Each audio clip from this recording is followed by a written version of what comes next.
I first met Bill when I was 13 years old. Myself and my siblings were placed in foster care at Albertson Home. It was a very traumatic experience for us.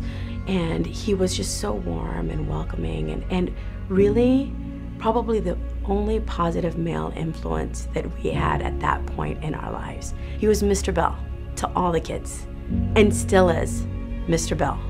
I've probably known Bill for 34, 35 years. He's a living role model. He's a can-do guy, and it influenced me to see how passionate and driven that he was. When Bill was running the Orangewood Children's Home, there were things that would come up that maybe didn't really fit into his budget or county procedures or policies exactly. And Bill found a way to make sure that the kids had what they needed. And his heart is just in the right place. It's all about the youth. I found out that what he was doing worked, and that the best way to supervise Bill was to get out of his way. Grew up with young parents. He would describe himself as not much of a student, but a good kid. Family was very, very important, number one. And it was also very important to him to be able to provide for us. He worked very hard. I was just 15 months old when he was getting his master's degree, newly married, a new baby, still in school.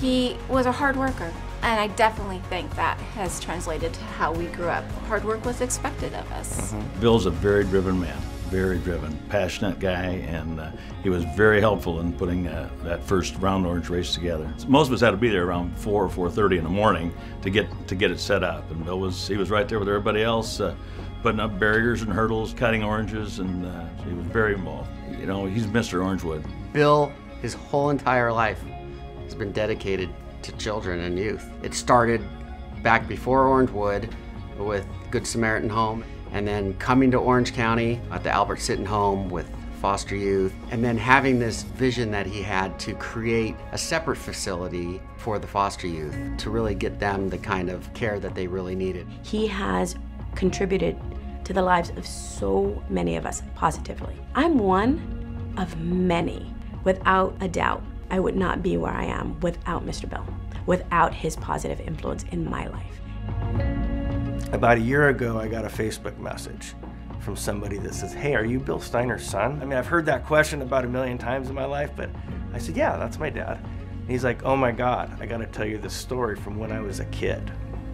And he talked about just how horrible his upbringing was, how he was sexually and physically abused, and that at Good Sam, he was getting ready to get kicked out of there too. My dad sat him down and said, "Look, you're gonna get kicked out of here, but I believe in you. I want to give you one last chance," and he pleaded with this kid. That conversation turned this kid around, and to this day he's a successful business person, where 50 years later he finds me on Facebook to tell me about my dad. And we've heard that type of story many times over the years. You know, it just kind of validates what we already know about how special our father is. How do you change the world? You start with a child. My dad gets a lot of credit for sort of leading the charge and raising the money, but I think Bill Steiner and his entire career is really what inspired my father and my mother and my parents and family really to support Orangewood all these years. Some of us used to kid him that, "Bill, you're going to run for public office sometime."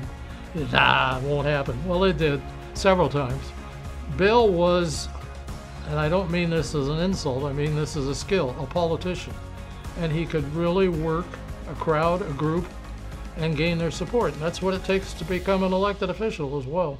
I was at Albert Sitton Home when it was Albert Sitton Home, and I saw the transformation from Albert Sitton Home to the Orangewood Children's Home, and then from that, the Orangewood Foundation. This was all a vision, along with General Lyon and so many others, that made it possible for those in foster care to have opportunities that they never would have had. I mean, it just wouldn't have happened without Bill.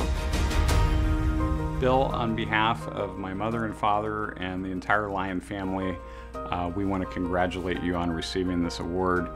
Frankly, we can't think of anyone better to receive it, and I was surprised myself that you hadn't already received it at some point in history. So congratulations. Your commitment and energy is never ending. It's been amazing to behold. The only advice I have is See if you can kick back once in a while and relax, but knowing you, you probably won't.